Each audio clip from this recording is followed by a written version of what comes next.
Heading போட்டுங்கப்பா. Acid base salt ரொம்ப முக்கியமான topic. அமிலம் காரம் உப்பு அப்படின்பாங்க. சரியா? கெமிஸ்ட்ரியில் முக்கியமானதே எலிமெண்ட்ஸ் காம்பவுண்ட்ஸ், அதுக்கு அடுத்து வந்து ஆசிட் பேஸ் சால்ட் தான். சரியா? மொத்தமே ரெண்டே பெருசாக சிலபஸ்லேயே கொடுத்துருக்க மாட்டாங்க, ரொம்ப கம்மியாக தான் கொடுத்துருப்பாங்க. அதில் மெயின் வந்து ஆசிட் பேஸ் சால்ட். இந்த ஓவரால் டாப்பிக்கில் என்ன பார்க்க தெரியுமா? ஆசிட்னா என்ன, டைப்ஸ் என்ன, யூஸ் என்ன. பேஸ்னா என்ன, டைப்ஸ் என்ன, யூஸ் என்ன. சால்ட்னா என்ன, டைப்ஸ் என்ன, யூஸ் என்ன. அவ்வளோ அதிகபட்சமாக யூசஸ் வந்து கொஸ்டின் கேட்பாங்க. அல்லது ப்ராப்பர்ட்டிஸ் இருக்குது, இந்த ப்ராப்பர்ட்டிஸை என்ன பண்ணுவாங்க அப்படின்னா கொஸ்டினாக கேட்பாங்க. சரியா? ஃபர்ஸ்ட் ஆசிட்னா என்ன, பேஸ்னா என்ன அப்படிங்கிறத ஃபர்ஸ்ட் தெரிஞ்சுக்கிறணும்ப்பா. சரியா? அந்த ஆசிட்னா என்ன, பேஸ்னா என்னன்னுங்கிறதுக்கு நிறைய பேர் நிறைய தியரி சொல்லியிருப்பாங்க. நமக்கு வந்து மொத்தமே மூணு தியரி மட்டும் தான் புக்கில் கொடுத்துருக்காங்க. சரியா? ஒருத்தர் அர்ஹீனியஸ், அவர் ஆசிட் என்ன சொல்றாரு, பேஸ் என்ன சொல்றாரு. அடுத்து லவ்ரி பிரான்ஸ்டட், அவர் ஒரு தியரி சொல்லியிருக்காரு. அடுத்து லீவிஸ். இவங்க மூணு பேரும் மூணு தியரி சொல்லியிருக்காங்க. அந்த மூணு தியரியை நிறைய டைம் கொஸ்டின் கேட்காரு. சரியா? ஃபர்ஸ்ட் வந்து பார்த்தீங்கன்னா கவனிச்சுக்க, அப்புறம் எழுதிக்கலாம். ஃபர்ஸ்ட் அர்ஹீனியஸ் என்ன சொல்றாரு அப்படின்னு பார்த்தீங்கன்னா, ஆசிட் அப்படின்னா அதுல என்ன இருக்கணும் அப்படின்னா ஒரு ரீப்ளேசபிள் ஹைட்ரஜன் அயான், ஒரு வெளியே போகக்கூடிய ஹைட்ரஜன் அயனி இருக்குது அப்படின்னா அதை வந்து என்ன சொல்றாரு அப்படின்னா ஆசிட் அப்படின்னு சொல்லுவார். சரியா? ஃபார் எக்ஸாம்பிள் இது எப்படி பிரியும் அப்படின்னு பார்த்தீங்கன்னா H+ ஆகவும் Cl- ஆகவும் பிரியும். ஸோ வெளியே போகக்கூடிய ஒரு ரீப்ளேசபிள் ஹைட்ரஜன் அயான் இருக்குது அப்படின்னா அந்த சொல்யூஷனை வந்து என்ன சொல்லுவாங்க அப்படின்னா ஆசிட் அப்படின்னு சொல்லுவாங்க. இப்போ இது எப்படி பிரியும் பார்த்தீங்கன்னா இப்படி பிரியும் நமக்கு. ஸோ வெளியே போகக்கூடிய ஒரு ஹைட்ரஜன் அயான் இருந்துச்சு அப்படின்னா அதை வந்து என்ன சொல்லுவாங்க அப்படின்னா ஆசிட் அப்படின்னு சொல்றாரு. யாரு? அர்ஹீனியஸ். இவர் பேஸை என்ன சொல்றாரு அப்படின்னு பார்த்தீங்கன்னா ஒரு ரீப்ளேசபிள் ஹைட்ராக்சில் அயான் இருக்குது அப்படின்னா அதை வந்து என்ன சொல்றாரு அப்படின்னா பேஸ் அப்படின்னு சொல்றாரு. ஃபார் எக்ஸாம்பிள் இதை எடுத்துக்கிறீங்க அப்படின்னா இது பிரியும் போது எப்படி பிரியும்னா Na+ ஆகும் OH- ஆகும் பிரியும். ஸோ அப்போ வெளியே போகக்கூடிய ஒரு ஹைட்ராக்சில் அயான் இருக்குது அப்படின்னா அது வந்து என்னன்னா பேஸ் அப்படின்னு சொல்லி யாரு சொல்றா? அர்ஹீனியஸ். ஹைட்ரஜனை வெளியே போச்சுன்னா அது வந்து ஆசிட், ஹைட்ராக்சில் அயான் வெளியே போச்சுன்னா அது வந்து என்னது? பேஸ். ஒரு சொல்யூஷன்ல வந்து ரீப்ளேசபிள் ஹைட்ரஜன் அயான் இருக்குது அப்படின்னா அந்த சொல்யூஷனை வந்து ஆசிட்னு சொல்றாரு. ரீப்ளேசபிள் ஹைட்ராக்சில் அயான் இருக்குது அப்படின்னா அதை வந்து என்ன சொல்றாரு அப்படின்னா பேஸ்னு சொல்றாரு. சரியா? ஃபர்ஸ்ட் மூணு தியரியும் பார்த்துக்கிறோம் நம்ம. சரியா? ரைட். தெரியுதா உங்களுக்கு? வந்துட்டு பேஸ்னா என்ன சொல்லியிருக்கேன் நான், வந்துட்டு ஹைட்ராக்சில் அயான் இருந்து அது வந்து என்ன சொல்றாரு அப்படின்னா பேஸ். சரியா? அடுத்து லவ்ரி பிரான்ஸ்டட் வராரு. இவர் என்ன சொல்றாரு அப்படின்னு பார்த்தீங்கன்னா ஆசிட்ங்கிறது என்னன்னு பார்த்தீங்கன்னா புரோட்டானை டொனேட் பண்ணக்கூடியது வந்து யாரு அப்படின்னா ஆசிட் அப்படின்னு சொல்றாரு. பேஸ்ங்கிறது என்னன்னு பார்த்தீங்கன்னா புரோட்டான் அக்செப்டார் வந்து என்னன்னு பார்த்தீங்கன்னா பேஸ் அப்படின்னு சொல்லுவார். யாரு? லவ்ரி பிரான்ஸ்டன். சரியா? மூணாவதா வந்துட்டு லீவிஸ்னு ஒருத்தர் வராரு. இவர் என்ன சொல்றாரு அப்படின்னா இவர் என்ன சொல்லியிருக்கிறாரு? புரோட்டானை சொல்லியிருக்காரா? இவர் வந்து எலக்ட்ரான் எடுத்துக்கிறாரு. ஆசிட்ங்கிறது புரோட்டான் டோனரா இருந்துச்சு அப்படின்னா கண்டிப்பா எலக்ட்ரான் என்ன பண்ண வந்துட்டு எலக்ட்ரான் என்ன பண்ணாது வந்துட்டு அவ்வளவுதான் அக்செப்ட் பண்ணும். அவ்வளவு வேற என்ன கான்செப்ட், வேற ஒண்ணுமே இல்லை. புரோட்டானை டொனேட் பண்ணக்கூடியதா இருக்கா அப்படின்னா கண்டிப்பா அது எலக்ட்ரான் என்ன பண்ணாது வந்துட்டு கண்டிப்பா அக்செப்ட் பண்ணும். அப்ப அதுதான் ஆசிட்னு சொல்றாரு. யாரு? லீவிஸ். அப்ப பேஸ்ங்கிறது புரோட்டான் அக்செப்டரா இருந்தா கண்டிப்பா இங்க என்னவா இருக்கும்? எலக்ட்ரான் என்ன பண்ணவா இருக்கும்? எலக்ட்ரான் டோனார் வந்து பேஸ். மீனிங் புரியுதா? மூணு பேர் வந்துட்டு இங்க இருக்கு பாருங்க.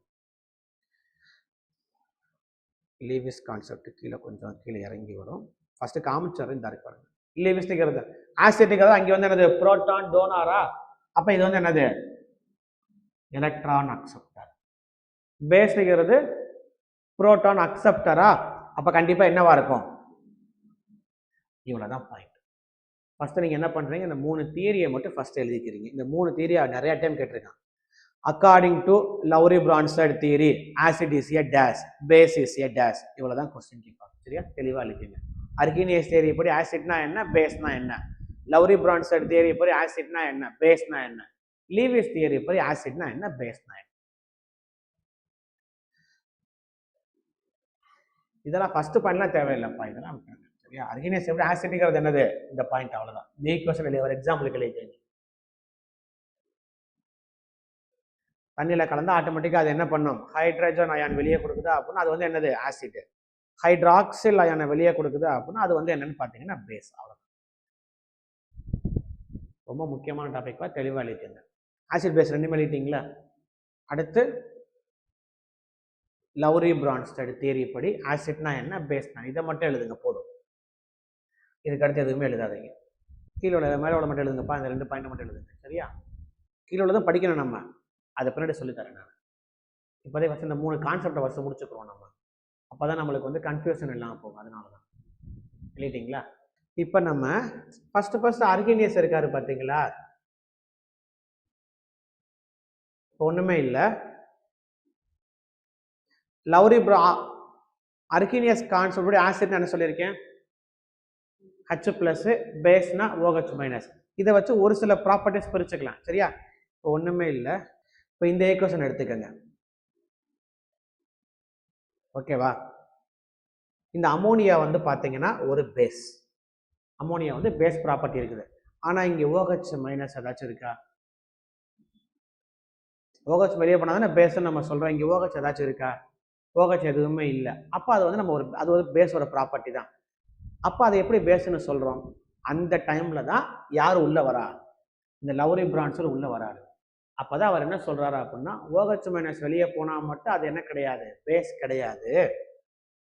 புரோட்டான் அக்செப்ட் பண்ணுற மாதிரி இருந்தாலும் அதுவும் பேஸ்ன்னு சொல்லி அப்போ தான் அவர் என்ன பண்ணுறாரு அப்படின்னா புது ப்ராப்பர்ட்டி என்ன பண்ணுறாரு, இந்த ரூல்ஸை செட் பண்ணுறாரு. அவர் மீனிங் புரியுதா என்ன சொல்கிறேன்னு சொல்லிட்டு H ப்ளஸ் OH ஃபஸ்ட்டு பிரிச்சுட்டாங்க, அது முடிஞ்சிருச்சு. ஆனால் எல்லா காம்பவுண்டுக்கு என்ன பண்ணல, அந்த ப்ராப்பர்ட்டி செட் ஆகலை. இப்போ அமோனியாவை செக் பண்ணி பார்க்குறாங்க, அதோட ப்ராப்பர்ட்டி என்னன்னு பார்த்தா பேஸ் கேரக்டர் அதிகமாக இருக்குது, அது ஒரு பேஸ்ன்னு தெரிஞ்சு போச்சு. ஆனால் இவர் அர்கீனியஸ் சொன்ன மாதிரி செக் பண்ணி பார்த்தா என்ன கிடையாது, எனக்கு OH எதுவுமே வெளியே போகவே இல்லை, அப்புறம் பேஸ் எடுத்துக்க நம்ம அப்படின்னு நினைக்கும் போது தான் இவர் என்ன சொல்றாரு, ஒரு புதுசாக ஒரு தியரியை கொண்டு வராரு. ஆசிட்ங்கிறது பார்த்தீங்கன்னா புரோட்டான் டோனாரு, பேஸ்ங்கிறது என்னன்னு பார்த்தீங்கன்னா புரோட்டான் அக்செப்டார்னு சொல்றாரு. இப்போ இங்கே கவனிங்க. சரியா? இது H வாட்டர், இது என்னது அமோனியா. இது என்னன்னு பார்த்தீங்கன்னா எப்படி பிரியும்னு பார்த்தீங்கன்னா H பிளஸ் ஆகும் OH மைனஸ் ஆகும் பிரியும். அப்போ இதுதான் என்னன்னா புரோட்டான் டோனார். கரெக்டா? இங்க என்ன இருக்குது, எனக்கு H பிளஸ் காணும். அப்போ இது புரோட்டானை கொடுத்துருது. அப்போ இதுதான் என்னன்னு பார்த்தீங்கன்னா ஆசிட். கரெக்டா? அதான் பார்த்தேன் கான்செப்ட் படி புரோட்டான் டோனார் என்னது ஆசிட். அப்போ அந்த H பிளஸ் யாரு வாங்கிக்கிறா? இங்க NH3 இருக்குது, இங்க என்ன ஆயிருது NH4. அப்ப இது என்னன்னு பார்த்தீங்கன்னா பேஸ்.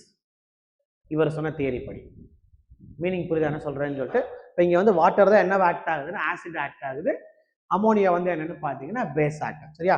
இப்போ இது என்னன்னு பார்த்தீங்கன்னா இது லவ்ரி பிரான்ஸ்டட் ஆசிட். கரெக்டா? இது பார்த்தீங்கன்னா லவ்ரி பிரான்ஸ்டட்டோட பேஸ். எப்பவுமே இந்த பக்கம் இருக்குன்னா அதோட கான்ஜுகேட்னு ஒன்று சொல்லுவாங்கப்பா. இப்போ லவ்ரி பிரான்ஸ்டட் ஆசிட் இங்க இருக்கு அப்படின்னா அதோட கான்ஜுகேட் பேஸ் அது ஆப்போசிட்ல இருக்கும். இது லவ்ரி பிரான்ஸ்டட் பேஸ் அப்படின்னா கான்ஜுகேட் ஆசிட் ஆப்போசிட்ல இருக்கும். அது எப்படி கண்டுபிடிக்கிறீங்க அப்படின்னா இதுல மிச்ச சொச்சம் இருக்கும் பாத்தீங்களா, அது அதோட ஆப்போசிட் பேர். இப்போ இது லவ்ரி பிரான்ஸ்டட் ஆசிட்னா அதோட கான்ஜுகேட் பேஸ் என்னவா இருக்கும்? இதுல மிச்சம் உள்ளது எங்க இருக்கு, அந்த பக்கம் ஆப்போசிட்ல இதானே. அப்ப அதான் என்னன்னு பாத்தீங்கன்னா அதோட கான்ஜுகேட் பேஸ். இது லவ்ரி பிரான்ஸ்டட் பேஸ். அப்ப அதோட கான்ஜுகேட் ஆசிட் யாரு, NH4. அவ்வளவுதான் மீனிங், வேற ஒண்ணும் இல்லை. இப்போ ஒண்ணுமே இல்லை. இப்போ இங்க கவனிங்க, இன்னொரு ஈக்குவேஷன் எழுதி போடுறேன். இடம் எங்க இருக்குது, இங்க எழுதி போடவா?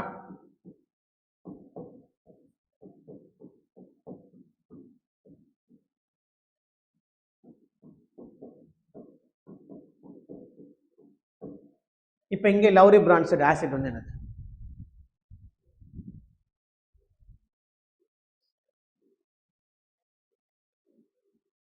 H2O Lowry Brønsted ஆசிடா? ஓகே. எது லவ்ரி பிரான்ஸ்டட் பேஸ்? ஃபர்ஸ்ட் ஈக்குவேஷனை ஃபுல்லா பாருங்க. புரோட்டான் டோனார் தான் ஆசிட். இப்போ இதுல எது புரோட்டான் டோனார்? இதுல எதுப்பா புரோட்டான் டோனார்னு ஃபர்ஸ்ட் செக் பண்ணுங்க. எப்படி HCl சொல்றீங்க? ஏன்னா H கொடுத்ததுக்கு அப்புறம் தான் எனக்கு என்ன இருக்குது, Cl மைனஸ் ஆயிருச்சு. அப்ப கண்டிப்பா யாரு, இதான் புரோட்டான் டோனார். ஆப்போசிட்டே செக் பண்ணி பாருங்கப்பா. இங்கேயும் இங்க HCl இருக்கு, இங்க என்ன Cl மைனஸ் பண்ணா H கொடுத்துருச்சு. அப்ப H பிளஸ் கொடுத்தா அப்ப இதான் யாரு, புரோட்டான் டோனார். அப்ப இதான் என்னது, லவ்ரி பிரான்ஸ்டடோட என்னது, இது ஆசிட். அப்ப அந்த புரோட்டான H பிளஸ் கொடுத்தது யாரு வாங்கிக்கிறா, இங்க H3 வாட்டர் தானே வாங்கிக்கிறது. அப்ப இது என்னது, இது லவ்ரி பிரான்ஸ்டடோட பேஸ். இப்போ இது லவ்ரி பிரான்சோட ஆசிடா இருக்கா அப்படின்னா அதோட கான்ஜுகேட் பேஸ் வந்து என்னது? அவ்வளவுதான். இது வந்து கான்ஜுகேட் பேஸ். இது லவ்ரி பிரான்சோட பேஸ் அப்படின்னா கான்ஜுகேட் ஆசிட் வந்து யாரு? இவ்வளவுதான் பாயிண்ட். இதை வச்சு நிறைய டைம் கொஸ்டின் கேட்டிருக்கான். அதோட கான்ஜுகேட் பேர் கேட்பான். இங்க கவனிங்க.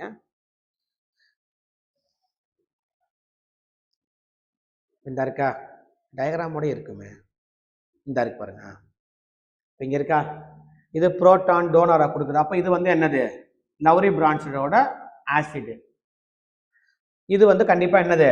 லவ்ரி பிரான்சோட பேஸ். ஏன்னா H+ யார் வாங்கிக்கிறதா வாங்கிக்கிறது.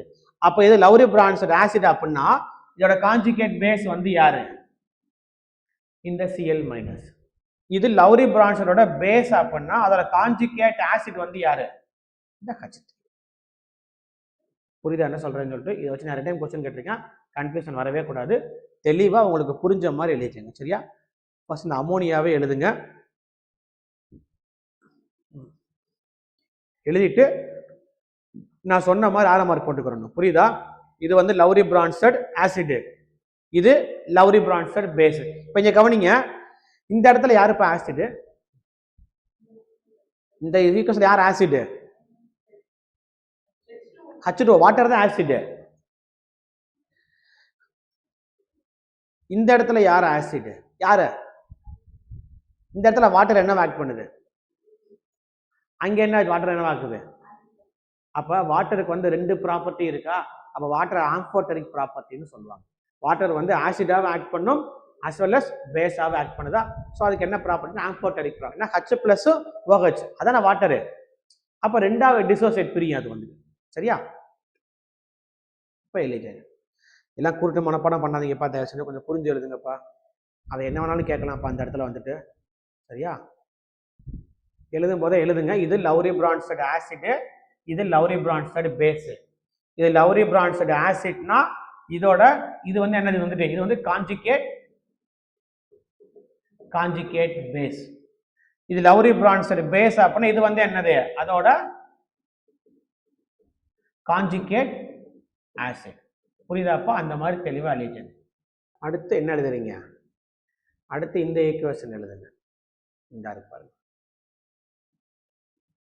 இங்கேயுமே இந்த இவங்கள மாதிரி எழுதாதீங்க. எல்லாத்துலயுமே கான்ஜுகேட் ஆசிட் பேஸ் கொடுத்துருக்காங்க. இது லவ்ரி பிரான்சட் ஆசிட், அதோட கான்ஜுகேட் பேஸ் மட்டும் எழுதிங்க. இது வந்துட்டு கான்ஜுகேட் பேஸ் வந்து யாரு? Cl-. இது வந்து என்னது? லவ்ரி பிரான்சட்டோட பேஸ், அதோட கான்ஜுகேட் ஆசிட் வந்து யாரு? இந்த H3. புரியுதா? அப்படி எழுதிங்க. ஆசிட் பேஸ் பேர்னு போட்டா உங்களுக்கு என்னன்னு கன்ஃபியூஸ் ஆவீங்க. இந்த பக்கம் ஆசிட்னா கான்ஜுகேட் பேஸ் வந்து ஆப்போசிட்ல இருக்கும். இந்த பக்கம் பேஸ் இருக்குன்னா கான்ஜுகேட் ஆசிட் வந்து என்னப்பா இந்த பக்கம் இருக்கும். அவ்வளவு. இப்போ இந்த ஈக்குவேஷன் எடுத்துக்கோங்க. இந்த ஈக்குவேஷன்ல எது லவ்ரி பிரான்சட் ஆசிட்?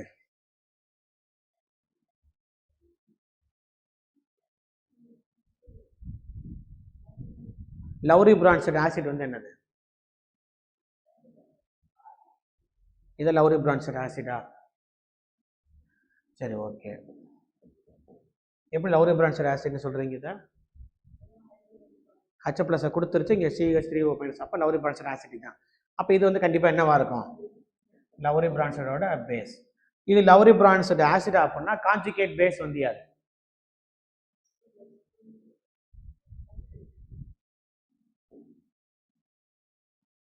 இது லவ்ரி பிரான்சட் பேஸ்னா கான்ஜுகேட் ஆசிட் வந்து யாரு?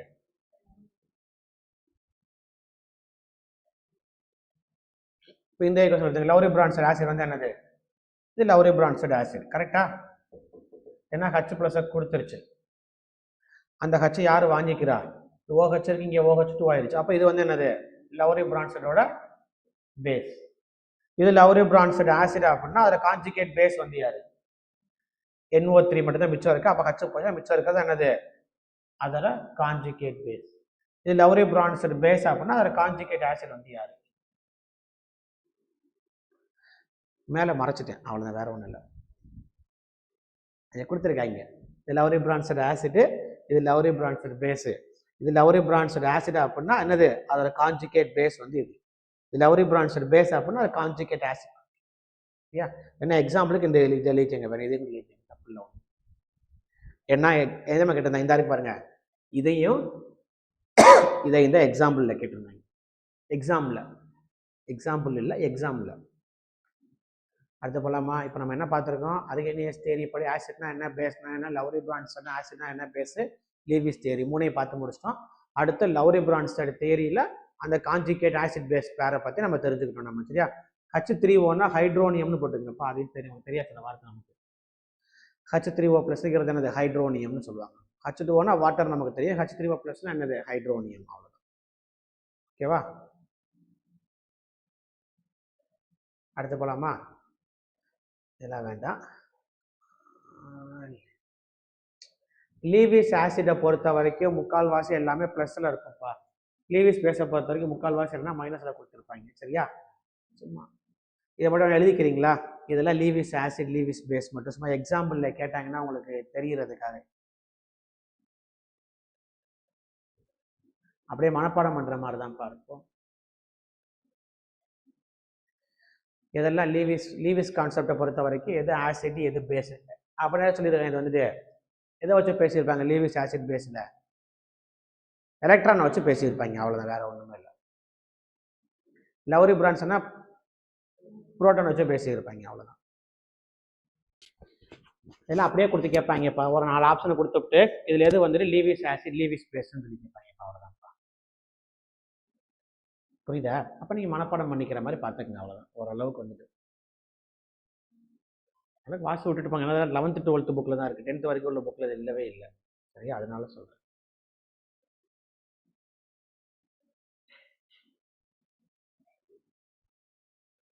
முக்கால்வாசி இந்த மாதிரி ப்ளஸில் வருதுன்னா அது வந்து என்னவா இருக்கும்னா ஆசிட்டாக இருக்கும், மைனஸில் வருது முக்கால்வாசி பேஸ். இதை வச்சு ஒரு எக்ஸாம்பிள் கேட்டிருந்தாங்க, அந்த ப்ளஸ்ஸை வச்சே கெஸ் பண்ணிக்கலாம். அடுத்து வந்து பார்த்தீங்கன்னா ஸ்ட்ராங் ஆசிட் வீக் ஆசிட் எலிஜன். Nitric acid, sulphuric acid, hydrochloric acid, இதெல்லாம் வந்தோம்னா ஸ்ட்ராங் ஆசிட். ஹைட்ரஜன் அயோடைட்லாம் ஆசிட் தெரியுமா நம்மளுக்கு வந்துட்டு? இப்போ தெரிஞ்சுக்கங்க. ஹைட்ரோப்ரோமிக் ஆசிட், பெர்க்ளோரிக் ஆசிட், இதெல்லாம் பார்த்தா ஸ்ட்ராங் ஆசிட். இவ்வளோ தானே, இவ்வளோ கிடையாது. இப்போ நமக்கு இருக்கும், ஆனால் புக்கில் என்ன தான் கொடுத்துருக்காங்க, இவ்வளோ தான் கொடுத்துருக்காங்க. அப்போ இதை ஆப்ஷன் என்ன கொடுப்பாங்க, இதான் கேட்பாங்க. இதுவும் 11th 12th புக்கு தான். 10th வரைக்கும் உள்ள புக்கில் கான்ஜுகேட்டே 10th வரைக்கும் உள்ள புக்கில் இல்லை, அது 11th 12th புக்கு தான். ஆனால் வேறு வழியில் சில எக்ஸாம்பிள் அதை கேட்டு வைக்கிறாங்க, கொஞ்சம் டெப்த்தாக கேட்கறதுனால வந்துட்டு. ஏன்னா ஆசிட் பேஸ் வந்துட்டு ரொம்ப பேசிக்காக எல்லாரும் படிச்சுட்டு போயிடுறாங்களா, அப்போ கொஞ்சம் என்ன பண்ணுறாங்க, இந்த கான்ஜுகேட்டை வச்சு தான் கன்ஃபியூஸ் பண்ணுறாங்க. அதனால தான். அதே மாதிரி strong acid week ஆசிடும் 10th 12th புக்கில் தான் இருக்குது. என்ன கொடுப்பாங்க, nitrous acid, hydrofluoric acid, hypochlorous acid, hydrogen iodide கொடுத்துவிட்டு இது எது ஸ்ட்ராங் ஆசிட்னு கேட்பாங்க. நம்ம கண்ணுக்கு அது ஒரு ஆசிட் கணக்கே பண்ண மாட்டோம். நம்ம வந்துட்டு நம்ம என்ன பண்ணுவோம், இங்கே ஏதோ ஒரு கூட தடவிட்டு இருப்போம் உட்காந்துட்டு, ஹைட்ரோஃப்ளோரிக் ஆசிட் அதான் இருக்கு, நம்ம குடிச்சிட்டு போகிறோம். இல்லை நைட்ரஸ் ஆசிட் கொடுப்போம் நம்ம வந்துட்டு. நைட்ரிக் ஆசிட் வேற, நைட்ரஸ் ஆசிட் வேற, ரெண்டே கன்ஃபியூஸ் பண்ணிக்காதீங்க. நைட்ரிக் ஆசிட் கண்டிப்பாக ஸ்ட்ராங் ஆசிட் தான். நைட்ரஸ் ஆசிட் நம்ம நினைப்போம் ஒருவேளை வந்துட்டு ஸ்பெல்லிங் மிஸ்டேக்கில் கொடுத்துருப்பாங்க, அப்புறம் நம்ம என்ன எதான் குறிச்சிட்டு வருவோம் ஆன்சரில் வந்துட்டு. அவன் ஸ்பெல்லிங் மிஸ்டேக் பண்ணல, நம்ம தான் மிஸ்டேக் பண்ணியிருக்கோம். சரியா? அதே மாதிரி எல்லா ஆர்கானிக் ஆசிடும் வீக் ஆசிட்ஸ் தான். எழுதுங்க, பின்னாடி சொல்கிறேன் என்னன்னு சொல்றதுலாம் வந்துட்டு. ஃபார்முலாவோட எழுதிட்டேங்கப்பா நீங்கள். நான் சொல்கிறேன், ஃபார்முலாவை கொடுத்து கேட்டு வச்சுறாங்க. இப்போ சில டைம் வந்துட்டு ஆப்ஷனில் வந்துட்டு ஃபார்முலாவே தெரிஞ்சு வச்சுருக்கு ஒரு சிலதுக்கு. நமக்கு sulphuric acid, nitric acid, hydro அதெல்லாம் நமக்கு தெரியும் ஓரளவுக்கு வந்துட்டு. ஃபார்முலா நமக்கு வந்துட்டு. நமக்கு தெரியாதது பார்த்தா என்னது, இந்த பெர்க்ளோரிக் ஆசிட் நம்ம கெஸ் பண்ணியிருக்க மாட்டோம். அதே மாதிரி நைட்ரஸ் ஆசிட் தெரியாது நம்மளுக்கு. அதே மாதிரி ஹைட்ரோஃப்ளோரிக் ஆசிட் தெரியாது. அதே மாதிரி ஹைப்போக்ளோரஸ், HC10ன்னு போட்டுறாதீங்க, HClO. சரியா? அடுத்த ஹெட்டிங் போட்டுங்க, ஆசிட் ஹெட்டிங் போட்டுங்க. இப்போ நம்ம என்ன பார்க்க போறோம், நம்ம வந்துட்டு ஆசிட்டை பற்றி பார்க்க போறோம். சரியா?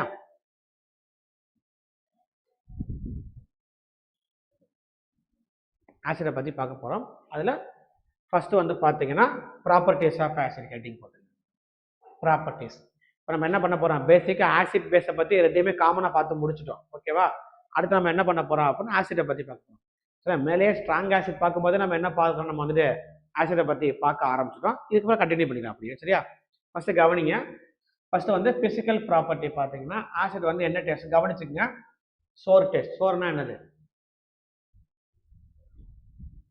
சோர்னா புளிப்பு, அவ்வளோதான். ஆசிட்னா புளிப்பு டேஸ்ட்டில் இருக்குது, அவ்வளோதான். குடிச்சு பார்த்தா கண்டுபிடிச்சிருப்பாங்க. சரியா? அதே மாதிரி acid turns blue litmus to red. லிட்மஸ்ங்கிறது பார்த்தா ஒரு லிட்மஸ் பேப்பர்ப்பா, இண்டிகேட்டர்னு சொல்லுவாங்க. சரியா? ப்ளூ கலர் பேப்பரை டிப் பண்ணி அதை ரெட்டாக மாறுச்சு அப்படின்னா அது வந்து என்னன்னு பார்த்தீங்கன்னா ஆசிட் அப்படின்னு சொல்லுவாங்க. சரியா? ஒன்றுமே இல்லை. ஏன்னா எல்லாமே ஆசிடுமே தண்ணி மாதிரி தான் இருக்கும். எல்லாத்தையும் குடிச்சு பார்த்தா என்ன பண்ண முடியாது, கண்டுபிடிக்க முடியாது. ஆசிடா நம்ம வந்துட்டு சொன்னா தொண்டை கவ்விடும் நமக்கு வந்துட்டு பவர்ஃபுல்லாக இருந்துச்சுன்னா. அப்போ என்ன பண்ணுவாங்கன்னா இட்டோ டிப் பண்ணி பார்ப்பாங்க பேப்பர் வந்து. அது கலர் மாறிச்சா அப்படின்னா அது வந்து என்னன்னு பார்த்தீங்கன்னா ஆசிட் பேஸ் சொல்லுவாங்க. சரியா? இப்படி ஞாபகம் வச்சுக்கோங்க. ப்ளூ டு ரெட்டா மாறுச்சுன்னா அது வந்து என்னது ஆசிட். அப்போ பேஸ்னா கண்டிப்பாக என்னவா இருக்கும், ரெட் டு ப்ளூ. அவ்வளோதான் பாயிண்ட், வேற ஒன்று. சரியா? அடுத்து வந்து எல்லா ஆசிட்டுமே என்ன ஸ்டேட்ல இருக்கும், முக்கால்வாசி வந்துட்டு லிக்விட் ஸ்டேட்ல இருக்கும். ஒரு சில இது பார்த்தா சாலிட் ஸ்டேட்ல இருக்கும். அதுக்கு எக்ஸாம்பிள் வந்து பார்த்தீங்கன்னா பென்சோயிக் ஆசிட். இவ்வளோதான் மூணு பாயிண்ட் எலிஜிபிள். எல்லாமே ஒரு தியரி மாதிரி தான் இருக்கும், கொஞ்சம் கதை அப்படி தியரி, அவ்வளோதான், வேற ஒன்றுமே இல்லை. ஃபுல்லாக மனப்பாடம் பண்ணுற மாதிரி தான் இருக்கும். கெமிக்கல் ப்ராப்பர்ட்டிஸ் ஹெட்டிங் போட்டுங்க. கெமிக்கல் ப்ராப்பர்ட்டிஸ் ஒரு மூணு ப்ராப்பர்ட்டி இருக்குது, அப்படியே மனப்பாடம் பண்ணுற மாதிரி தான் இருக்கும். சரியா? கெமிக்கல் ப்ராப்பர்ட்டிஸ் ஹெட்டிங் போட்டுங்க. அப்புறம் கவனிங்க. ஃபர்ஸ்ட் வந்து பார்த்தீங்கன்னா ரியாக்ஷன் வித் மெட்டல்ஸ். மெட்டல்ஸ் கூட ரியாக்ட் பண்ணுது அப்படின்னா ஆசிட் என்ன ஆகும் பார்த்தீங்கன்னா ஹைட்ரஜன் கேஸை வந்து லிபரேட் பண்ணும். இவ்வளோ தான் மொத்த கொஸ்டினே. ஆசிட் வந்து மெட்டல்ஸ் கூட ரியாக்ட் பண்ணுச்சு அப்படின்னா என்ன கேஸை லிபரேட் பண்ணுன்னு பார்த்தீங்கன்னா லிபரேட் ஹைட்ரஜன் கேஸ். அவ்வளோதான் பாயிண்ட் தான் பாருங்க. மெட்டல் கூட ஆசிட் சேர்ந்தால் என்ன லிபரேட் பண்ணும், ஹைட்ரஜன் கேஸ். ப்ளஸ் என்ன ஃபார்ம் ஆகும்னா மெட்டல் சால்ட் வந்து ஃபார்ம் ஆகும். இது ஒரு ப்ராப்பர்ட்டி. சரியா? அடுத்து வந்து பார்த்தீங்கன்னா மெட்டல் கார்பனேட்டு கூட ரியாக்ட் பண்ணுச்சு அப்படின்னா என்ன லிபரேட் பண்ணுன்னா CO2 ப்ளஸ் வாட்டர் வந்து லிபரேட். இவ்வளோதான் கொஸ்டின். மெட்டல் கூட சேர்ந்தா என்ன கேஸை லிபரேட் பண்ணுது, ஆசிட் வந்துட்டு ஹைட்ரஜனை வெளியேற்றுது. அதே மெட்டல் கார்பனேட் கூடவும் பைக் கார்பனேட் கூடவும் சேர்ந்தா என்ன லிபரேட் பண்ணுன்னு பார்த்தீங்கன்னா CO2 கேஸையும் ப்ளஸ் வாட்டரை என்ன பண்ணும்னா லிபரேட் பண்ணும்.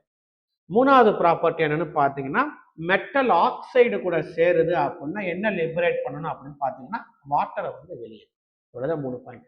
மெட்டல் கூட சேர்ந்தா ஹைட்ரஜன் கேஸ், மெட்டல் கார்பனேட்னா CO2 plus water, metal oxide அப்படின்னா வாட்டர் லிபரேட். மொத்தம் 3 ப்ராப்பர்ட்டி. சரியா? எத்தான் மாற்றி மாற்றி கேட்பாங்க, தெளிவாக படிச்சுக்கங்க. நீங்கள் இதை எழுதுனா கூட போதும், எழுதிட்டு இதில் ஏதோ ஒரு எக்ஸாம்பிள் எழுதிங்க, அவ்வளோதான். இது அல்லது என்ன பண்ணலாம், இது ஏதோ ஒரு எக்ஸாம்பிள் எழுதிங்க போதும். நமக்கு என்ன தெரிஞ்சா போதும், மெட்டல் கூட சேர்ந்துச்சு அப்படின்னா மெட்டல் சால்ட் ஃபார்ம் ஆகும், பிளஸ் என்ன கேஸ் லிபரேட் ஆகும், ஹைட்ரஜன் கேஸ் வந்து லிபரேட் ஆகும். அவ்வளவுதான். கீழே நோட்னு போட்டு இந்த பாயிண்ட் எழுதிங்க. ஒரு சில மெட்டல் வந்து என்ன ஆகாதா அப்படின்னா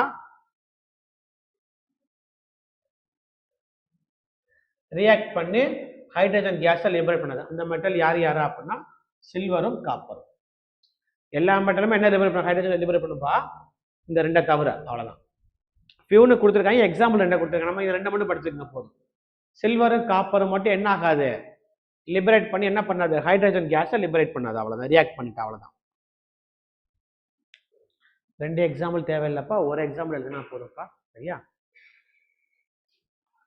அடுத்து என்ன எழுதுவீங்க, reaction with metal carbonate and bicarbonate. இதெல்லாம் ஸ்டேட்மெண்ட் கொஸ்டின் இருக்கு பார்த்தீங்களா, அந்த மாதிரி ஸ்டேட்மெண்ட்ல கேட்குற கொஸ்டின் இதெல்லாம் வந்துட்டு. மெட்டல் கார்பனேட் கூட சேருது அப்படின்னா என்ன லிபரேட் பண்ணோம், CO2 ப்ளஸ் என்ன லிபரேட் பண்ணும், வாட்டர் வந்து லிபரேட் பண்ணும். அவ்வளோ எக்ஸாம்பிளோட எழுதிச்சங்கப்பா, ஒரு ஈக்குவேஷனோட. ஏன்னா ஸ்டேட்மெண்ட் மாதிரி உங்களுக்கு புரியாது, எக்ஸாம்பிள் எழுதினா தான் உங்களுக்கு புரியாது வந்து. அடுத்த மூணாவது ரியாக்ஷன் வித் மெட்டல் ஆக்சைடு. அதானே ரியாக்டிவ் கூட நீங்களே என்ன பண்ணிக்கலாம், எக்ஸாம்பிள் எழுதி கண்டுபிடிச்சிக்கலாம். புரியுதா? CaCO3 ஜிங்க் கார்பனேட்டு எதனாலும் நீங்கள் எடுத்துக்கலாம். நீங்கள் கால்சியம் அவசியம் கிடையாது, கால்சியம் கார்பனேட்டு ஜிங்க் கார்பனேட்டு ஏதோ ஒரு கார்பனேட் எடுத்துக்கலாம் நீங்கள் வந்து. ப்ளஸ் என்னது சல்ஃபூரிக் அல்ல ஹைட்ரோக்ளோரைட் எடுத்துக்கலாம். எடுத்தீங்கன்னா கண்டிப்பாக என்னதான் வெளியே வரும், CO3 இருக்குன்னா கண்டிப்பாக என்னதான் வெளியே வரும்னா CO2 தான் வெளியே வரும். மிச்சம் இதில் உள்ள H2 இங்கே உள்ள ஓசன் என்ன ஆகும்னா வாட்டர் வந்து லிபரேட் பண்ணும். அவ்வளோ வேற. அடுத்து என்னது மெட்டல் ஆக்சைடு. அது என்னது CaO ப்ளஸ் HCl என்ன ஃபார்ம் பண்ணோம் CaCl2 ஃபார்ம் பண்ணிடும் ப்ளஸ் H2O. இது என்ன ஆயிருது வந்துட்டு H ப்ளஸ் ஆகும் Cl மைனஸ் ஆகும் பிரிஞ்சிடும். இந்த O வந்து என்ன ஆயிரும்னா இங்கே போயிடும், இந்த CaCl2 போயிடும், இந்த H2O ஃபார்ம் பண்ணிடும். கிளாசிஃபிகேஷன் ஆஃப் ஆசிட் கவனிங்க பண்ணிக்கலாம். கிளாசிஃபிகேஷன் ஆஃப் ஆசிட் ஃபர்ஸ்ட் வந்து பார்த்தீங்கன்னா பேஸ்ட் ஆன் தேர் சோர்ஸ், அது நம்மளுக்கு எப்படி கிடைக்குது அதை வச்சு ஆசிடை வந்து 2 கேட்டகரியாக பிரிப்பாங்க. Organic acid, inorganic acid. Organic acid அப்படின்னா வேற ஒன்றுமே இல்லை, த acid derived from living things. ஒரு உயிருள்ள ஒரு பொருள்லேருந்து நமக்கு ஒரு ஆசிட் கிடைக்குது அப்படின்னா அதை வந்து என்ன சொல்லுவாங்க அப்படின்னா ஆர்கானிக் ஆசிட். ஃபார்மிக் ஆசிட் எங்கேருந்து கிடைக்குது, எறும்புல இருந்து கிடைக்குது, அது ஒரு ஆர்கானிக் ஆசிட். சிட்ரிக் ஆசிட் எங்கேருந்து கிடைக்குது, லெமன்ல இருந்து கிடைக்குது, அது ஒரு ஆர்கானிக் ஆசிட். நம்ம மட்டும் உயிருள்ள ஒரு பொருள் இல்லை, தாவரம் என்னது உயிருள்ள ஒரு பொருள் தான். சரியா? தாவரத்தில் கிடைக்கிற எல்லா ஆசிடுமே என்னன்னு பார்த்தா எல்லாமே வந்து ஆர்கானிக் ஆசிட் தான். மீனிங் புரியுதா என்ன சொல்றேன்னு சொல்லிட்டு. ரைட். இன்ஆர்கானிக் ஆசிட் என்னன்னு பார்த்தீங்கன்னா மினரல்ஸ்ல இருந்து எடுத்து லேப்ல ப்ரிப்பேர் பண்ணக்கூடிய ஆசிட் வந்து என்னன்னு பார்த்தீங்கன்னா inorganic acid. Hydrochloric acid, nitric acid எல்லாமே என்னன்னு பார்த்தீங்கன்னா inorganic acid. Eligible. Classification first எப்படி பிரிக்கிறாங்க, அது நம்மளுக்கு எப்படி கிடைக்குது அதை வச்சு ஆசிட் பிரிக்கிறாங்க, 2 கேட்டகரியாக பிரிப்பாங்க, ஆர்கானிக் ஆசிட், இன்ஆர்கானிக் ஆசிட். இது எப்படி கிடைக்குது அதை வச்சு ஆசிடை 2ஆ பிரிக்கிறாங்க. அடுத்து கவனிங்க, அடுத்த ஆசிடை எப்படி பிரிப்பாங்க அப்படின்னு பார்த்தீங்கன்னா பேஸ்ட் ஆன் தேர் பெசிசிட்டி. அதான் கவனிச்சுங்க, ஆசிடை எப்படி பிரிப்பாங்க அப்படின்னா அதில் உள்ளக்கூடிய பேஸ் கேரக்டரை வச்சு பிரிப்பாங்க. பேஸை எப்படி பிரிப்பாங்க அப்படின்னா அதோட அசிடிக் கேரக்டரை வச்சு பிரிப்பாங்க. 2 ஆப்போசிட்ல பிரிப்பாங்க. இப்போ ஆசிட் பார்க்கறது எப்படி பிரிக்கிறாங்க, பேஸ்ட் ஆன் தேர் பேசிசிட்டி. பேஸை எப்படி பிரிப்பாங்க, பேஸ்ட் ஆன் தேர் அசிடிட்டி. அவ்வளவுதான். எப்படி பிரிக்கிறாங்க அப்படின்னா 3 கேட்டகரி பிரிக்கிறாங்க, மோனோ பேசிக் ஆசிட், டை பேசிக் ஆசிட், ட்ரை பேசிக் ஆசிட். சரியா? இப்ப கவனிங்க, இதுல எப்பயுமே நடுவார்த்தை அடிச்சிருங்க. இப்போ மோனோ பேசிக் ஆசிட் நமக்கு என்ன குழப்பம் வரும்னா பேஸும் இருக்கும் ஆசிட் வரும், நமக்கு ஒரு குழப்பம் வரும். அப்போ நடுவார்த்தையை அடிச்சிருங்க. அப்போ என்ன மட்டும்தான் இருக்கணும், ஆசிட். ஆசிட்னா என்ன சொல்லியிருக்கேன், ரீப்ளேசபிள் ஹைட்ரஜன் என்று இருக்கணுமா, அதான் ஆசிட்னு சொல்லியிருக்கேன். இப்போ மோனோ பேசிக் ஆசிட்க்கு எக்ஸாம்பிள் வந்து பார்த்தீங்கன்னா HCl, H2. மோனோனா எத்தனை, மோனோ எத்தனை 1, அப்போ ஒரு H இருந்தால் அது வந்து என்னன்னா மோனோ பேசிக் ஆசிட். அப்போ டை பேசிக் என்ன எனக்கு வந்துட்டு 2 H இருக்கணும். ட்ரை பேசிக் என்ன இருக்கணும் 3 H இருக்கணும். இப்போ ஆசிட் பிரிக்கிறோமா, பேஸை எப்படி பிரிப்பாங்கன்னு சொல்லுங்க.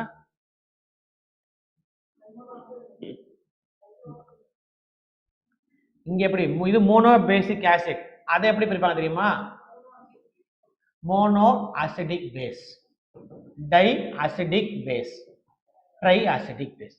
இங்கே நம்ம என்ன பண்ணுவோம், நடுவார்த்தையை அடிச்சிருவோம்.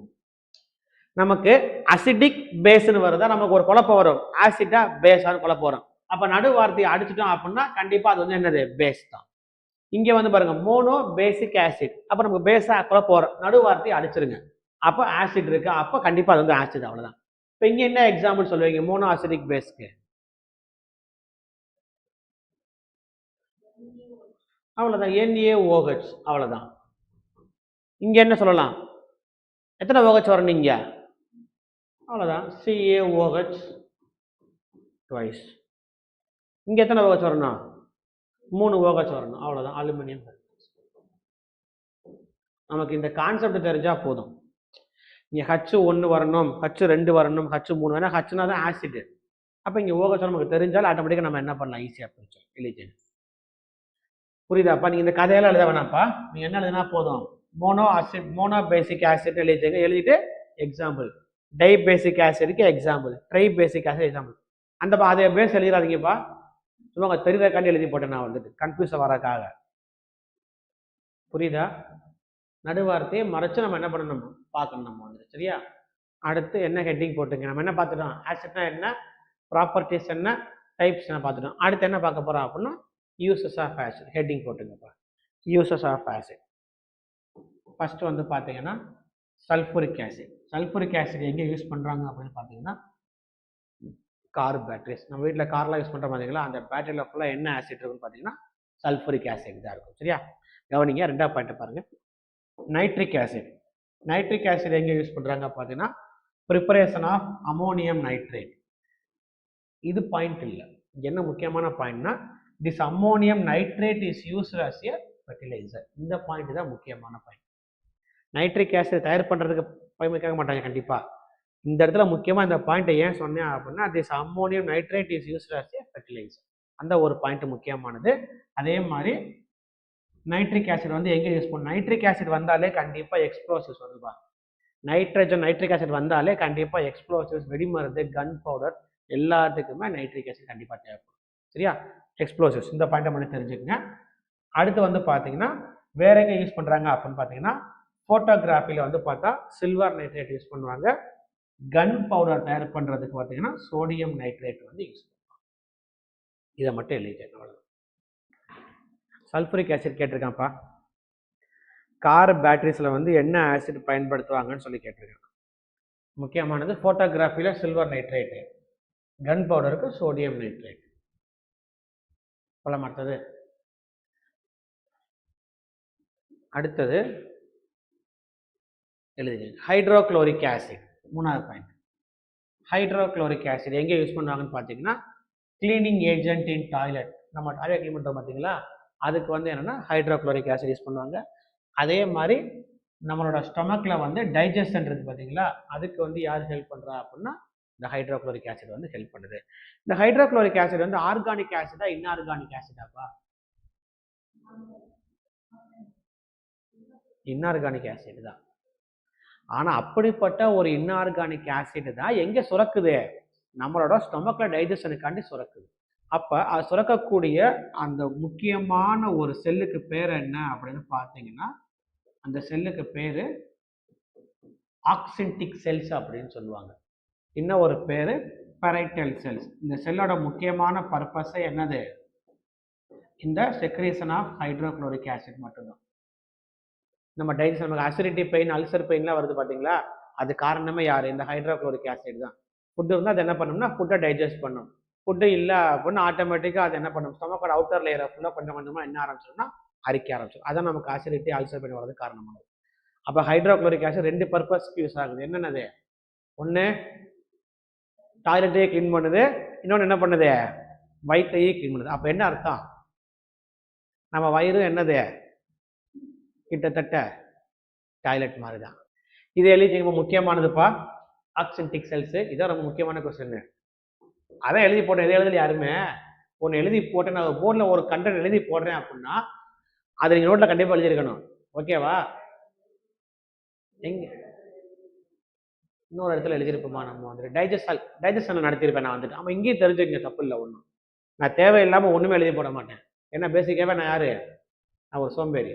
ஒரு கண்டென்ட் எழுதி போடுறேன் அப்படின்னா கண்டிப்பாக அது தேவையானதை மட்டும்தான் எழுதி போடுறேன். எழுதி போடவே மாட்டேன். சரியா? இதெல்லாம் வேண்டாம், நான் குறிச்ச பாயிண்ட்டை மட்டும் எழுதினா போதும். சரியா? இப்போ நீங்கள் என்ன எழுதுறீங்க அப்படின்னா கவனிங்க. அடுத்து வந்து அக்வா ரீஜியான்னு ஒன்று இருக்குப்பா, ராஜ திரவகம் அப்படின்னாங்க. அக்வா ரீஜியானுங்கிறது என்னன்னு பார்த்தீங்கன்னா ரெண்டு ஆசிட்டோட மிக்சர் தான் என்னன்னு பார்த்தீங்கன்னா அக்வா ரீஜியா அப்படின்னா. இந்த ரெண்டு ஆசிட் யார் யாரா அப்படின்னா 3 பார்ட் ஆஃப் ஹைட்ரோக்ளோரிக் ஆசிடும் 1 பார்ட் ஆஃப் நைட்ரிக் ஆசிட். இந்த ரேஷியோவில் ரெண்டு மிக்ஸ் ஆகிருக்கு அப்படின்னா அந்த ரேஷியோவுக்கு பேர் தான் என்னன்னு பார்த்தீங்கன்னா அக்வா ரீஜியா, ராஜ திரவகம் அப்படின்பாங்க. இதுக்கு இன்னும் ஒரு பேர் கிங்ஸ் வாட்டர், அதான் ராஜ திரவகம். இது எங்கே யூஸ் பண்ணுறாங்க அப்படின்னா இந்த கோல்டு, பிளாட்டினம் எல்லாத்தையுமே ரிஃபைனிங் பண்ணுறதுக்கு, உருக்குறதுக்காண்டி என்ன யூஸ் பண்ணுவாங்க அப்படின்னா அக்வா ரீஜியா வந்து யூஸ் பண்ணுவாங்க. ரொம்ப ரொம்ப ரொம்ப ரொம்ப ரொம்ப முக்கியமான பாயிண்ட். அக்வா ரீஜியானா ஃபர்ஸ்ட் என்னது? 3 பார்ட் ஆஃப் படிங்க எப்படி படிங்க? 3 part of hydrochloric acid, 1 part of nitric acid. இந்த மிக்சருக்கு பேர் தான் அக்வா ரீஜியா. அதுக்கு இன்னும் ஒரு பேர் கிங்ஸ் வாட்டர். அக்வா ரீஜியா எங்கே யூஸ் பண்ணுவாங்க? கோல்டு, பிளாட்டினம் மட்டும் டிசால்வ் பண்ணுறதுக்கும் அந்த ரிஃபைனிங் கிளீனிங் பண்ணுறதுக்கு என்ன பண்ணுவாங்க? இந்த அக்வா ரீஜியா வந்து சொல்லுவாங்க. மொத்தமே 3 வார்த்தை தான், தெளிவாக தெரிஞ்சுக்கணும். அக்வா ரீஜியானா என்ன, இன்னொரு பேர் என்ன, எங்கே யூஸ் பண்ணுறாங்க, 3 பாயிண்ட்டு முக்கியமான பாயிண்ட். சரியா? அதனால தான் அக்வா ரீஜியா என்ன பண்ணாதீங்க, இங்கே எழுதாதீங்கன்னு நான் சொன்னேன். அடிச்சேன்ல, எதுவுமே தெரியாமல் எழுதுனா மொட்டையாக உங்களுக்கு கன்ஃபியூஸ் ஆகும். இப்போ நீங்கள் என்ன தெரிஞ்சுக்க, அக்வா ரீஜியாங்கிறது என்னது? Hydrochloric acid 3 part, nitric acid 1 part. அந்த மிக்சருக்கு பேர் ஹைட்ரோக்ளோரிக் அக்வா ரீஜியா. அவ்வளோதான், வேற ஒன்றும் இல்லை. அடுத்து போகலாமா? அடுத்து வந்து பார்த்தீங்கன்னா அசிட்டிக் ஆசிட், கார்பாக்சிலிக் ஆசிட், பொதுவாக வந்துட்டு ஆர்கானிக் ஆசிட்ஸ் எல்லாமே பார்த்தீங்கன்னா ஃபுட் ப்ரிசர்வேட்டிவ். அந்த பாயிண்ட்டை ஜென்ரலாகவே எழுதிக்கங்க. அசிட்டிக் ஆசிட் எழுதிட்டு பிராக்கெட்டில் என்ன போட்டுருக்குங்க, ஆல் ஆர்கானிக் ஆசிட்ஸ். மோஸ்ட்லி எல்லா ஆர்கானிக் ஆசிட்ஸுமே என்னவா யூஸ் பண்ணுவாங்க அப்படின்னா ஃபுட் ப்ரிசர்வேட்டிவ், உணவை பதப்படுத்துறதுக்கு பயன்படுத்துறாங்கன்னு போட்டுருக்காங்க. ஆல்னு போட்டுக்காதீங்க, most of the organic acid, அப்படிதான் கரெக்டாக இருக்கும். ஏன்னா எல்லாமே அப்படி யூஸ் பண்ணுற மாதிரி இருந்துடும். Most of the organic acids are used as food preservative. அடுத்து ஃபார்மிக் ஆசிட். ஃபார்மிக் ஆசிட் எங்கே யூஸ் பண்ணுறாங்கன்னு பார்த்தீங்கன்னா பூச்சிக்கொல்லி மருந்து தயார் பண்ணுறதுக்கு பயன்படுத்துகிறாங்க. ப்ளஸ் வேற எங்கே பயன்படுத்துகிறாங்க அப்படின்னா யூஸ்ட் அஸ் அன் ஆன்டிசெப்டிக். இந்த ரெண்டை மட்டும் தெரிஞ்சுக்கணும். ஃபார்மிக் ஆசிட் எங்கே பயன்படுத்துகிறாங்க அப்படின்னா பூச்சிக்கொல்லி மருந்து தயார் பண்ணுறதுக்கு பயன்படுத்துகிறாங்க. ப்ளஸ் வேற எங்கே பயன்படுத்துகிறாங்க, ஆன்டிசெப்டிக்காக பயன்படுத்துகிறாங்க. அதே மாதிரி இந்த பாயிண்ட் எழுதிங்க, ஆன்டிசெப்டிக் மட்டும் போடாதீங்கப்பா, ஆன்டிசெப்டிக் இந்த ப்ரிசர்வேஷன் ஆஃப் ஃப்ரூட் ஜூஸ், இந்த பாயிண்ட்டை சேர்த்து எழுதிங்க மொத்தம் அப்படியே. அப்புறம் நமக்கு ஆன்டிசெப்டிக் பார்த்தே தெரிஞ்சிடும், நமக்கு ப்ரிசர்வேஷன் ஆஃப் ஃப்ரூட்ஸும் நமக்கு தெரிஞ்சுக்கிறோம். நம்ம வந்துட்டு ரெண்டு பாயிண்ட்டை சேர்த்து எழுதிங்க. அப்போ என்ன எழுதுறீங்க, இன்செக்டிசைடு ஒரு பாயிண்ட்டு, கொயாகுலேட்டிங் ஏஜென்ட் என்ன அர்த்தம், தண்ணியாக இருக்கிறத அப்படி திக் பண்ணி விடுற ஏஜென்ட் தான் கொயாகுலேட்டிங் ஏஜென்ட், அது ஒன்று. ப்ளஸ் வேற எங்கே யூஸ் பண்ணுறாங்க, ஆன்டிசெப்டிக் இந்த ப்ரிசர்வேஷன் ஆஃப் ஃப்ரூட் ஜூஸ். அடுத்து ரொம்ப ரொம்ப ரொம்ப ரொம்ப முக்கியமானது சால்ட் ஆஃப் பென்சோயிக் ஆசிட் அல்லது சோடியம் பென்சோயேட். இந்த சால்ட் ஆஃப் பென்சோயிக் ஆசிட் எங்கே படித்த மாதிரி ஞாபகம் இருக்காப்பா? எல்லா ஆசிடுமே லிக்யூட் ஸ்டேட்டில் இருக்கும். ஒரு சாலிட் ஸ்டேட்டாக இருக்கக்கூடிய எக்ஸாம்பிள் எழுதுறீங்க, என்ன எடுத்து பாருங்க, பென்சோ. அதுதான் இது. உடனே போன கிளாஸ்லாம் பீரியட்லாம் போயிடக்கூடாது, ஓகேவா? எங்கே யூஸ் பண்ணுறாங்க அப்படின்னா ஃப்ளேவரிங் சாஃப்ட் ட்ரிங்க்ஸ்னு போட்டிருக்காங்க பார்த்தீங்களா, ஃபுட் ப்ரிசர்வேட்டிங். அது வந்து என்னென்னு பார்த்தீங்கன்னா மெயினாக வந்து பார்த்தீங்கன்னா ஃப்ரூட் ஜூஸஸ்ன்னு போட்டுக்கங்க. Food preservative, flavouring, soft drinks எல்லாமே ஒரே மீனிங் தான். ஃப்ரூட் ஜூஸை ஒன்றும் இல்லைப்பா, நாம குடிக்கிற ஃப்ரூட் ஜூஸ் இல்லை, இந்த டாபிக்கான அதெல்லாம் பார்த்தீங்கன்னா நார்மலாக பாட்டிலில் இல்லாமல் இந்த மாதிரி ஒரு பேக் மாதிரி இருக்கும், பார்த்துருக்கீங்களா? ஒரு பேக்கில் வச்சுருப்பாங்க, ரொம்ப பல்பியாக திக்காக இருக்கிற மாதிரி இருக்கும் ஜூஸ் வந்து. நமக்கு அதை கொடுத்து நமக்குலாம் டேஸ்ட்டு பிடிக்காது, அது வந்து ரொம்ப கசப்புத்தன்மையாக ஒரு மாதிரி டேஸ்ட்டாக இருக்கும். பார்த்துருக்கீங்களா, குடிச்சிருக்கீங்களா? அது வந்து அதில் ஃபுல்லாக என்ன கலப்பாங்க அப்படின்னா சோடியம் பென்சோயேட் தான் கலப்பாங்க. ஏன்னா அது சீக்கிரம் வந்து என்ன ஆயிரும்னா கெட்டு போயிடும், சீக்கிரம் கெட்டு போகக்கூடாது, அதனால என்ன கலப்பாங்க, இந்த சோடியம் பென்சோயேட் கலப்பாங்க. நம்ம குடிக்கிற பாட்டிலில் இருக்காது, ஒரு மாதிரி பேக்கில் இருக்கும். இப்போ ஃபாரின்லாம் இருக்காங்க அப்படின்னா அவங்களுக்கு மார்னிங் பிரேக்ஃபாஸ்ட்டே இதுதான், ப்ரெட்டு, ஸ்க்ராம்பிள்டு எக்கு, இதில் ஒரு ஜூஸ் கண்டெய்னர். எல்லா படத்துலையும் ஒரே கருமத்தை தான் காமிப்பாங்க இங்கிலீஷ் படத்தில், அதை ஊற்றி தான் குடிப்பாங்க, அவ்வளோதான். அப்படியே ஃப்ரிட்ஜை ஃபுல்லாக என்ன வச்சுருப்பாங்க, ஃபுல்லாமே இந்த மாதிரி ட்ரிங்க்ஸ் தான் ஃபுல்லாக அடிக்க வச்சுருப்பாங்க அவங்க ஃபுல்லாங்க. நம்மள மாதிரி தோசை சாம்பார் சரியாக வெளுத்து கட்ட மாட்டாங்க உட்காந்து அவங்க. ஆனால் அவங்க இங்கே சாப்பிட்றத பார்த்தா செம்ம காமெடியாக இருக்கும், அவங்களுக்கு பிடிக்கும், டேஸ்ட் எல்லாம் பிடிக்கும். ஆனால் அவங்களுக்கு செய்ய தெரியாது ஒன்று அவங்க ஊரில், அவ்வளோதான். அது அவங்களுக்கு சாப்பிடவும் தெரியாது. அவங்களுக்கு 2 கை பத்தாது, 3 கை வேணும் அவங்களுக்கு.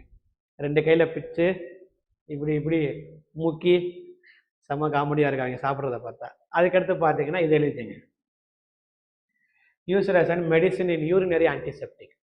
நார்த் இந்தியன்ஸே இங்கே சாப்பிட்றது பயங்கர காமெடியாக தான் இருக்கு அவங்களே. அவனுக்கு ஒரு டைம் நான் ஒரு ஃப்ரெண்டு ஒருத்தனுக்கு பூரி பழகி விட்டுட்டேன், அது சாப்பிட்டதே கிடையாது, பூரி மசாலா வச்சு.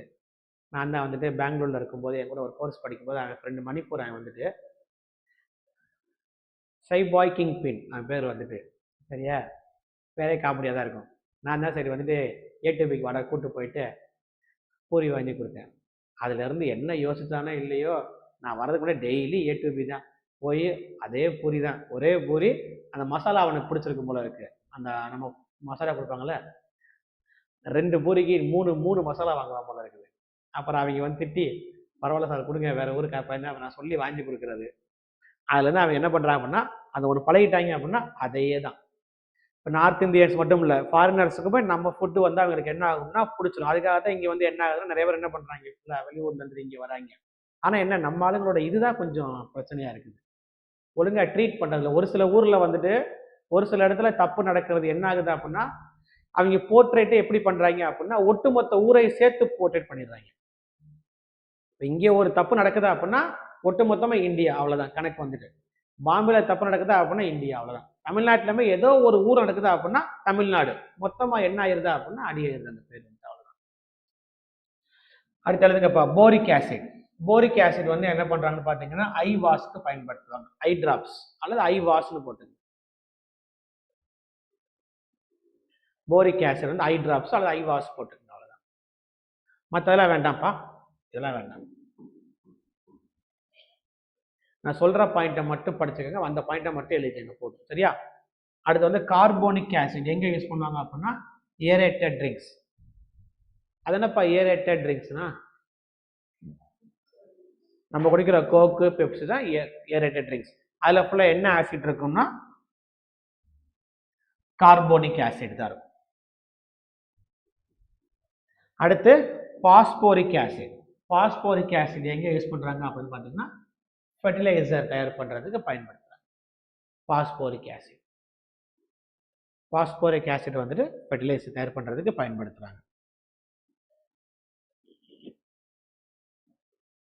அங்கேயே பார்த்து முடிச்சிட்டோம் கரெக்டா, யூரினரி ஆன்டிசெப்டிக் அங்கேயே பார்த்து முடிச்சிட்டோம்ல. அடுத்து இதுல பாருங்க,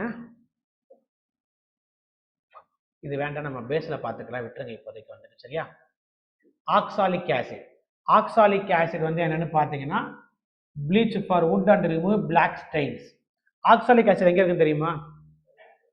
தக்காளியில தான் ஆக்சாலிக். இது ஒரு குரூப் 4 கொஸ்டின் இது வந்துட்டு, சரியா? எதுக்கு இப்போ ப்ளீச், வுட்டை வந்து ப்ளீச் பண்றதுக்கு பயன்படுத்துவாங்க, பிளஸ் வேற எதுக்கு, ரிமூவ் பிளாக் ஸ்டெயின்ஸ், ஸ்க்ரப் பண்றீங்களா அதுதான். தக்காளி வச்சுட்டு பேசுறது பிளாக் ஸ்டெயின்ஸ் இருக்கு அப்படின்னா அதை ரிமூவ் பண்றதுக்கும் என்ன பண்ணுவாங்க, இந்த ஆக்சாலிக் ஆசிட் வந்து பயன்படுத்துவாங்க. அடுத்து லாக்டிக் ஆசிட். லாக்டிக் ஆசிட் வந்து எங்க யூஸ் பண்றாங்க அப்படின்னா டைஜஸ்டிவ் டிஸார்டர்ஸ்க்கு. அதே மாதிரி சில்வர் லாக்டேட் வந்து எங்க யூஸ் பண்றாங்க அப்படின்னா ஆன்டிசெப்டிக்காவும் அஸ்ட்ரிங்ஜென்ட்டாகவும், இல்லாம டைஜஷன் ப்ராப்ளம் வேற ஒண்ணுமே. அந்த ஆயிலி ஸ்கின்னை வந்துட்டு கொஞ்சம் என்ன ரஃப் பண்ணி விடும், அதான் அஸ்ட்ரிங்ஜென்ட், அவ்வளவுதான், வேற ஒண்ணுமே இல்லை. இந்த க்ரீம் எல்லாம் தேய்க்கிறாங்களே சில பேர் ஆயிலி ஸ்கின்னுக்காக வந்துட்டு, அதுதான் சில்வர் லாக்டேட் க்ரீம் தேய்ப்பாங்களே, பார்த்துருக்கீங்களா? அஸ்ட்ரிங்ஜென்ட்னா ஆயிலி ஸ்கின்னு, ஆயிலி ஸ்கின்னா ரெடியூஸ் பண்றதுக்காக. Salicylic acid. சாலிசிலிக் ஆசிட் வந்து எங்கே யூஸ் பண்றாங்க அப்படின்னா மற்ற எதுவுமே எழுத வேணாம், இந்த ஒரு point, it is used as a medicine for rheumatic pain. Rheumatism என்னது, முடக்குவாதம், ஜாயிண்ட் பெயின் தான் ரியூமேட்டிசம். அதுக்கு ஒரு ஏற்கனவே ஒரு பாயிண்ட் படிச்சிருப்போம், என்ன பாயிண்ட் படிச்சோம் ஞாபகம் இருக்கா? என்ன படிச்சோம்? வெரி குட், நீட்டம் ட்ரீ. நீட்டம் ட்ரீல இருந்து எடுக்கக்கூடிய மருந்து வந்து குணப்படுத்த உதவுது, ரியூமேட்டிசத்துக்கு வந்து மருந்து, அந்த பாயிண்ட் படிச்சோம். அதே பாயிண்ட் தான் இங்கே. சாலிசிலிக் ஆசிட் வந்து எங்க யூஸ் பண்றாங்க அப்படின்னா மெடிசின் ஃபார் ரியூமேட்டிக் பெயின். இதோட என்ன முடிஞ்சிச்சு? எத்தனை யூஸ் வந்து இருக்குது? 10 11? அப்படியே படிங்க. ஒரு ஆளுக்கு ஒவ்வொன்று வந்திருக்கு, கண்டிப்பாக எனக்கும் தெரியும். ஒரு ஆளுக்கு 10 வந்திருக்கும், 11 வந்திருக்கும், 12 வந்திருக்கும்.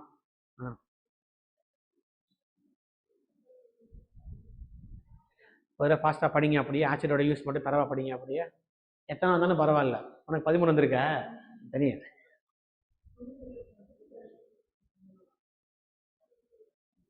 நீங்க அக்வாரிஜி எல்லாம் ஒரு பாயிண்ட் எழுதிருக்கீங்களா? அப்புறம் அப்படியே உனக்கு மட்டும் 11 வந்திருக்கு, உங்களுக்கு 13 வந்திருக்கு எல்லாத்துக்கும். 1 2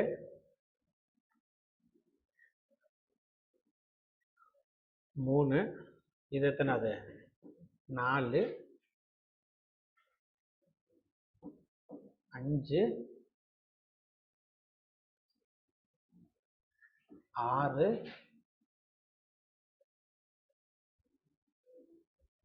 7 8 9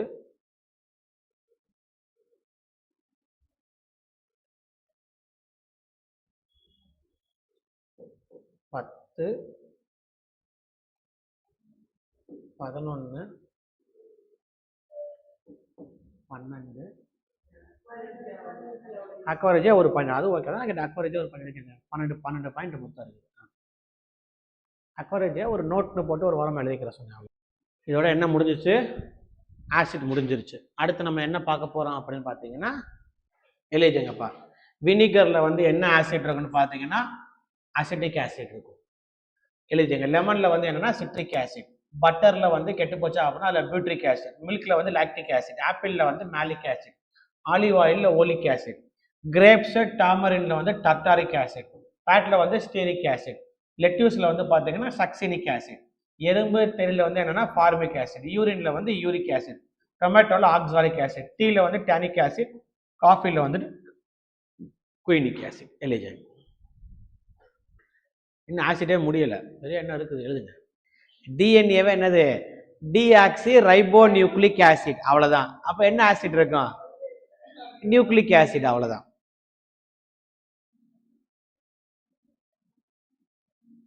ஓகேவா, கன்ஃபியூஷன் வரவே கூடாது. டிஎன்ஏ நீங்கள் ஈஸியாக கண்டுபிடிச்சிருப்பீங்க நியூக்ளிக் ஆசிட்னு சொல்லிட்டு, அதான் என்ன பண்ணேன் செல்லுன்னு சொல்லி கொஸ்டின் கேட்டேன். சரி, இதில் எந்தெந்த ஆசிட்ல ஆர்கானிக் எதெல்லாம் இன்ஆர்கானிக், இல்லை ஆர்கானிக் நிறையா இருக்கும், இன்ஆர்கானிக்கை மட்டும் சொல்லுங்க குறிச்சுக்கலாம்.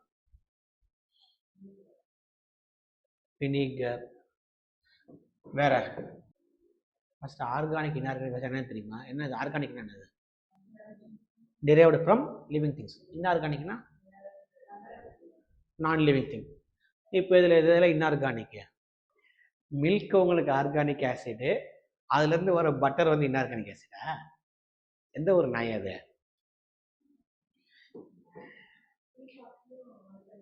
டீ எங்கே தயார் பண்ணுறாங்க, தேயிலை லீவ்ஸ் வந்து ஆர்கானிக்கா இன்ஆர்கானிக்கா, காஃபி பீன்ஸு.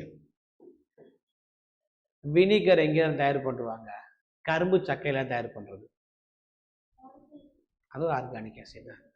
ஒரு சின்ன பிரச்சனை என்ன அப்படின்னா, இதை நான் மறைச்சிட்டேன், அவ்வளோ, வேற ஒன்றுமே இல்லை. ஹெட்டிங்க என்னது, ஹெட்டிங் ஆர்கானிக் ஆசிட், எல்லாமே ஆர்கானிக் ஆசிட் தான். சரியா, வினிகரில் வந்து அசிட்டிக் ஆசிட் இருக்கும்ப்பா.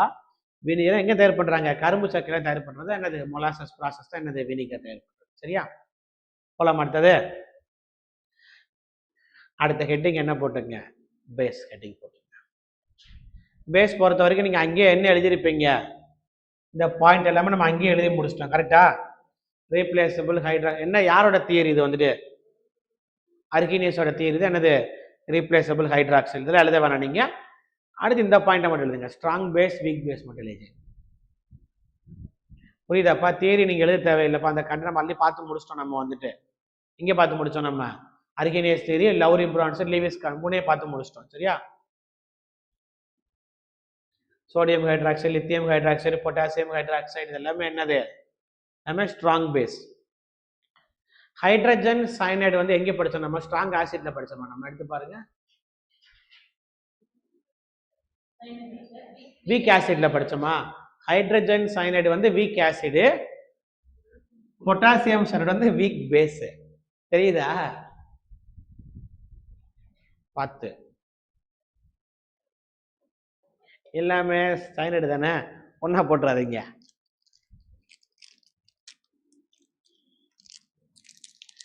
இந்த வருஷம் நீங்க பரீட்சையில பாஸ் பண்ணலன்னு வச்சுங்களேன், உங்க வீட்டில் என்ன இருக்கும்,